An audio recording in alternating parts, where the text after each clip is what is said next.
आज हम आजादी दिवस मना रहे हैं, लेकिन यह आजादी हमें उपहार में नहीं मिली है।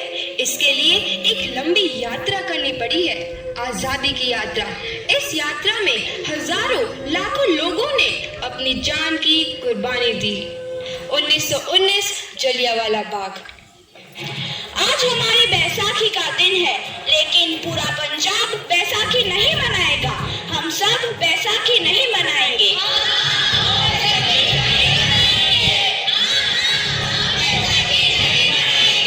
जब तक हम अंग्रेजों को भारत से बाहर नहीं निकाल देते, पूरा पंजाब बैसाखी नहीं मनाएगा।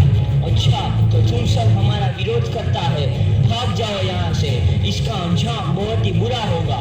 हम नहीं जाएंगे, तुम लोग जाओगे। हमें नहीं, तुमको भारत से भागना होगा। Soldiers fire!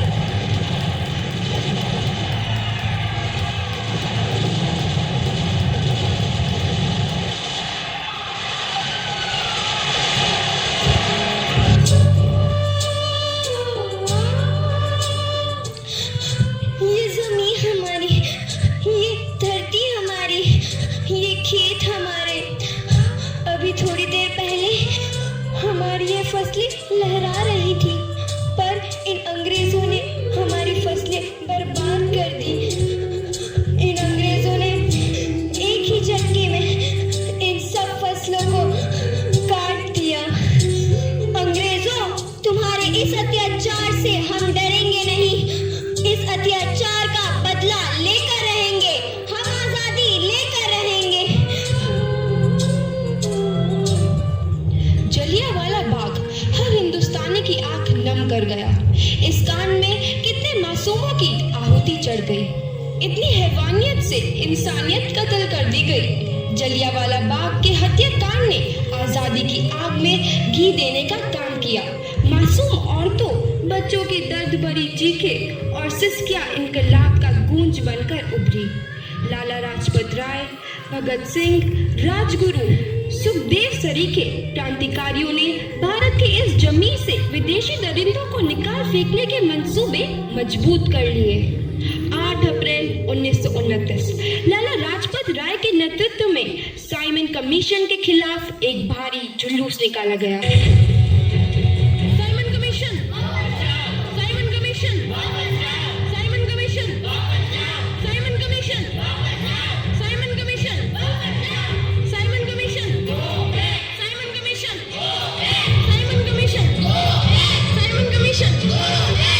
बेवकूफ इंडियंस, तुमको हमारी बात समझ में नहीं आती। Stop this.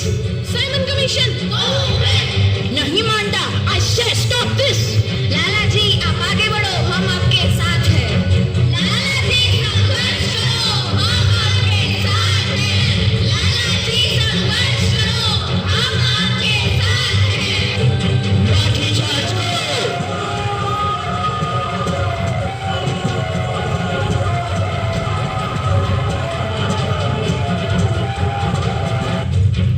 लाला जी को तो बहुत गहरी चोट लगी है, उनका सर फट गया है। मेरे शरीर में लगी एक एक लाठी अंग्रेजी सरकार के कफन में कील का काम करेगी। ये आजादी की लड़ाई रुकनी नहीं चाहिए। ये जिम्मेदारी मैं तुम सबको सौंप कर जा रहा हूँ। लाला लाजपत राय की दर्दनाक मौत के बाद भगत सिंह, सुखदेव, राजगुरु वतन के इन मतवालों के खून में ऐसा उबाल आया जिसका सामना करना अंग्रेजी सरकार के लिए मुश्किल हो गया। अंग्रेजों को करारा जवाब देने के लिए स्कॉट और सैंडर्स को मारने की रूपरेखा रची गई।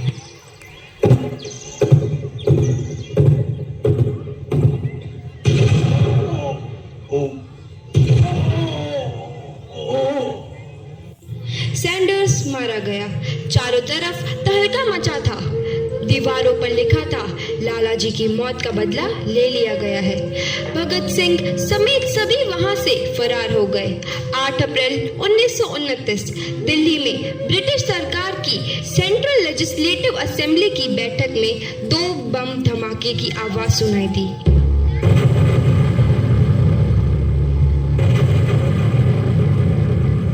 इन धमाकों ने अंग्रेज अंग्रेजी हुकूमत को हिला कर रख दिया।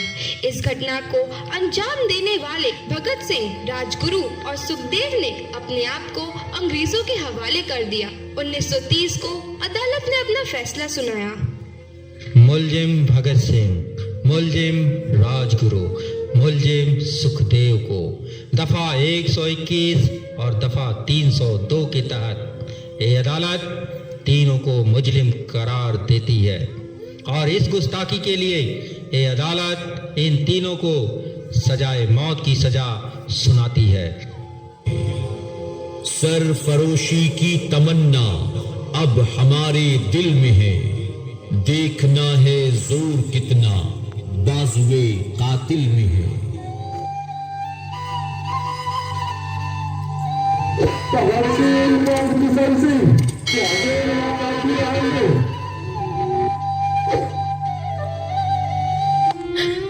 पुत्र की हाल है तेरा?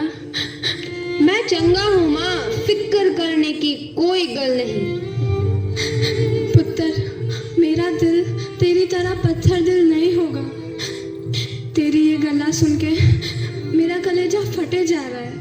माँ, मेरा दिल कोई पत्थर जैसा नहीं है, एक वतन परस्त का दिल है जो मेरे देश प्रेम के जज्बे को ताकत देता है। बेटा, मेरे लाल।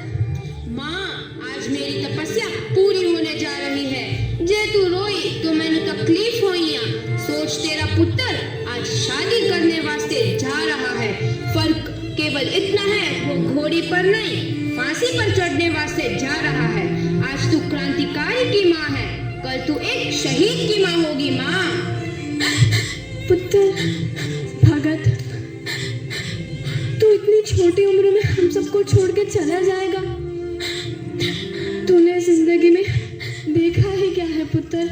मैंने अपनी माँ देखी है जिसने मुझे एक ही बात बताई है कि बेटे, अपने देश के लिए एक बार मरना 100 बार जन्म लेने के बराबर होता है।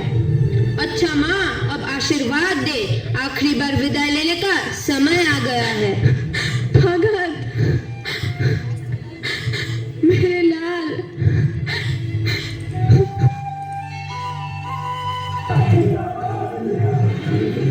भगत सिंह, तुम्हारी कोई आखिरी ख्वाहिश? हमारे हाथ खोल दिए जाए। हम तीनों दोस्त एक दूसरे से गले मिलना चाहते हैं। इनके हाथ खोल दिए जाए।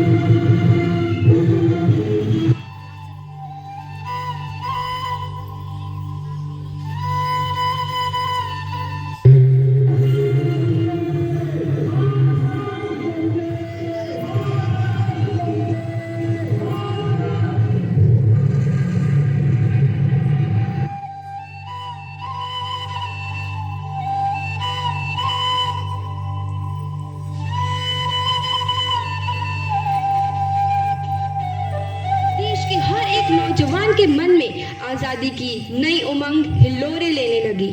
अंग्रेजों भारत छोड़ो का नारा जोर पकड़ रहा था। सबने एक आजाद भारत का सपना देखना आरंभ कर दिया था। हर कोई अपने अपने ढंग से इस महायज्ञ में अपनी आहुति दे रहा था। सुभाष चंद्र बोस, रानी लक्ष्मीबाई, तात्या टोपे और मंगल पांडे जैसे शहीदों की कुर्बानी रंग लाई। 15 अगस्त 1947 को भारत आजाद हुआ।